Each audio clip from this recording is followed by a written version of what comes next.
Somalia জলদস্যুর ইতিহাস একটি জটিল এবং বহুমাত্রিক বিষয়। আফ্রিকার দেশ সোমালিয়া শান্তি ও সমৃদ্ধতে একসময় আফ্রিকার সুইজারল্যান্ড নামে পরিচিত ছিল সোমালিয়া, কিন্তু আজ সেই দেশ একটি বিভীষিকার নাম। সোমালিয়ার নাম শুনলেই সবার চোখে ভাসে জলদস্যুর কথা। আফ্রিকার দেশ সোমালিয়ার জলদস্যুর উৎপত্তি ও নির্মম জাহাজ হামলা নিয়ে কথা বলবো ভবঘুরের এই পর্বে।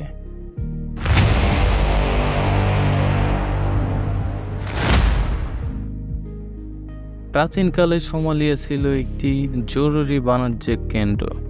মধ্যযুগে বেশ কয়েকটি সোমালিয়া সাম্রাজ্য আঞ্চলিক বাণিজ্যের নেতৃত্ব দিত। এর মধ্যে আজুরান সাম্রাজ্য, আথেল সালতানাত, ওয়ার সাঙ্গালি সালতানাত ও গেলেদি সালতানাত উল্লেখযোগ্য।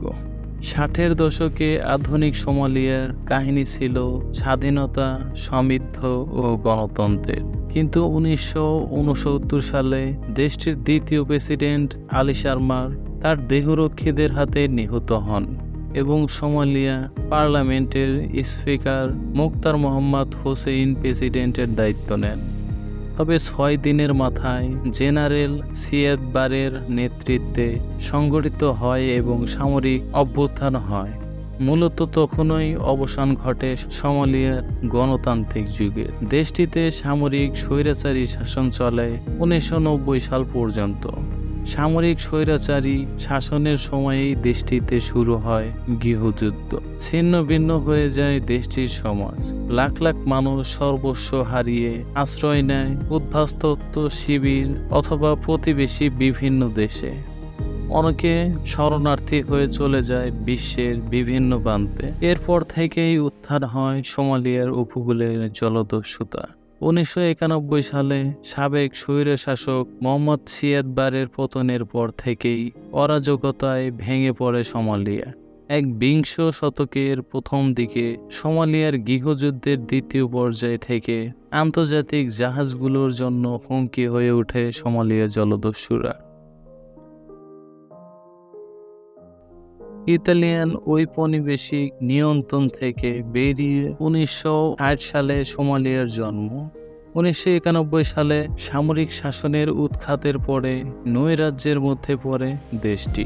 পরের 2 দশকের বেশি সময় যুদ্ধ বিগ্রহে বিধ্বস্ত সোমালিয়াতে কার্যকর কোনো সরকার ছিল না। এই সময়টাতে আফ্রিকার মধ্যে দীর্ঘতম উপকূল সমৃদ্ধ দেশটির জলসীমার নিরাপত্তায় কোনো কোস্টগার্ড বা বাহিনী ছিল না। এতে এই অঞ্চলের বিদেশি মাছ ধরা নৌযানের উপস্থিতি ক্রমশ বাড়তে থাকে। এতে স্থানীয় জেলেরা ক্ষতিগ্রস্ত হচ্ছিল, ফলে তারা দস্যুবৃত্তির দিকে ঝুঁকে পড়ে।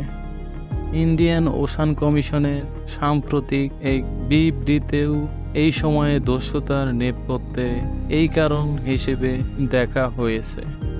তাছাড়া মৎস্য শিকারের চেয়ে দস্যুতায় আয়ের পরিমাণও অনেক বেশি।